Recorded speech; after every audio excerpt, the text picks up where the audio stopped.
لازلنا معاكم اعزائي المشاهدين من ميدان التحرير مع الكابتن هادي خشبة. يعني اكيد المكان ده يعني محدش هينساه في مصر. طبعا ده مكان بقى عالمي. هي كل عالم كان يعني بينظر اليه بنظرة واحدة، نظرة ان الناس اللي جوه الميدان دول ناس شرفاء فعلا ارادوا التغيير بالنواحي السلمية. محدش جوه الميدان رفع سلاح، محدش جوه الميدان هن حد، محدش ضرب حد، الا الناس اللي كانت بتعتدي عليهم بس بيدافعوا عن نفسهم.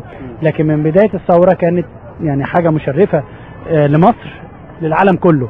ودلوقتي بنشوف دول العالم الكبيرة المتحضرة بتقول عايزين ندرس ولادنا الثورة بتاعت شباب مصر، ان ازاي ان عملوا ثورة وغيروا نظام بالكامل بالسلم وبالتعبير عن الرأي وبإرادة شعبية.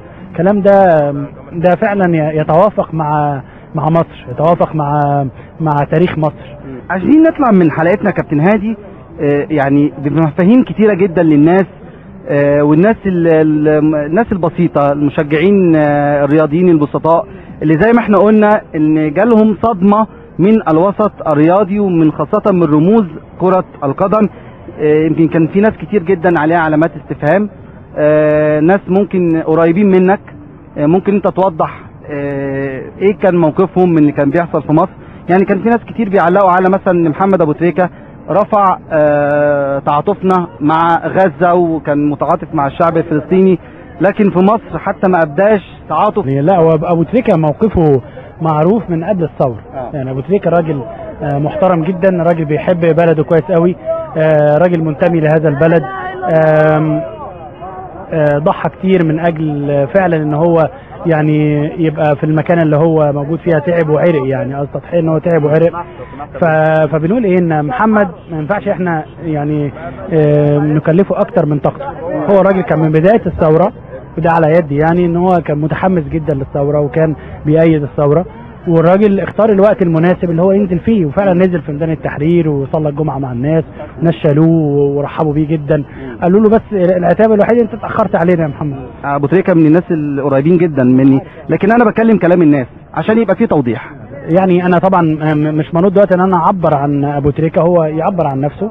لكن انا عشان انا يعني شاهد على هذه الواقعة، فبقول لك عليها ان هو فعلا لما كان موجود في وسط الناس كلها رحبت بيه، والناس كلها كانت قالت له بس اتأخرت علينا. لكن هو محمد كان له وجهة نظر، ووجهة نظر تحترم، ان هو بيقول انا مش عايز اخد الناس الشو بتاع الشباب ده، هم اليوم ده الايام دي بتاعتهم، وهم دول اصحاب الانجاز ده. انا ما انزلش عشان الناس تتلف حواليا يقولوا ابو تريكة هو صاحب حاجه، هو ما كانش حابب كده. يعني دي من ضمن الحاجات اللي خلته شخصيته طبيعتها فيها برضو بعض يعني انطواء شويه لحد كبير، مش منفتح قوي على الثقافه اللي كنا بنتكلم عليها. نعم. وهو طبعا لما نزل هنا التحرير ما اقولكش يعني كميه الناس اللي كانت بتشيله واللي كانت بتبوسه واللي بتصور معاه. الجيش قالوا له لو سمحت يا محمد امشي، احنا يعني تعبانين مش عارفين نحرسك، يعني فاهمني.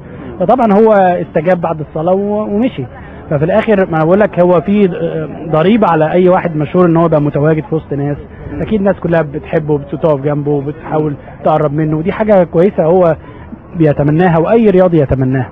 انا لما جيت قعدت يعني افكر فيها ليه الوسط الرياضي ما كانش متفاعل مع الاحداث، واللي تفاعل عدد قليل، وحتى اللي تفاعل ضد الثوره كان عدد قليل برضه.